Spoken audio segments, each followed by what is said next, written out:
वर्ध्यामध्ये जीटी एक्सप्रेसच्या डब्याला आग लागलेली आहे। या आगीच्या घटनेमुळे प्रवाशांमध्ये भीतीचं वातावरण पसरलेलं आहे। वर्धा सिंधी रेल्वे स्टेशन दरम्यानची ही घटना आहे।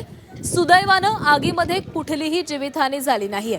वर्धा सिंधी रेल्वे दरम्यान रेल्वे मार्गावर जीटी एक्सप्रेसच्या एका डब्याला अचानक आग लागल्याची ही घटना घडलेली आहे। आग लागल्यानंतर काही वेळ प्रवाशांमध्ये भीतीचं वातावरण निर्माण झालं होतं।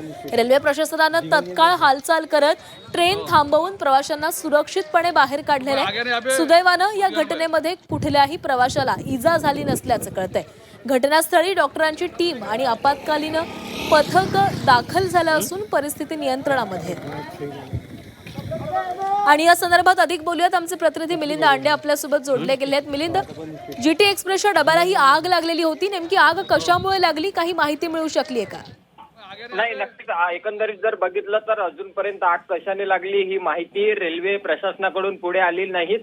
तरी पण आग लागल्यामुळे अचानक वर्दळ जी होती ते संपूर्ण रेल्वे प्रशासन हादरून गेलेलं होतं आणि रेल्वेच्या शेवटच्या डब्याला ही आग लागल्याची माहिती सांगण्यात आलेली आहे। महत्वाचं म्हणजे ही ट्रेन जीटी एक्सप्रेस नागपूरकडून वर्धेच्या दिशेने येत होती आणि दहेगाव गोसावीच्या तुळजापूर आणि दहेगाव याच्या मधोमध ही आग लागल्यानं अचानक लक्षात आलं आणि त्यामुळे एकच तारांबळ या ठिकाणी उडालेली होती। मात्र रेल्वेच्या डब्याचा शेवटचा जो डब्बा आहे त्या डब्यावर मोठ्या प्रमाणातली ही आग लागल्याचं समोर आलं आणि त्यामुळं स्थानिक नागरिकांच्या याने हा व्हिडिओ देखील सोशल मीडियावर व्हायरल करण्यात आला। परंतु त्या ठिकाणी आग बुझवण्यासाठी अग्निशामक यंत्रणा, रेल्वे बल आणि फायर जे या अग्निशामक यंत्रणा आहे ते त्या ठिकाणी सध्या दाखल झालेली आहे। मात्र या संपूर्ण आगीमध्ये कोणतीही जीवितहानी झाली नसल्याची माहिती सध्या पुढे येत आहे।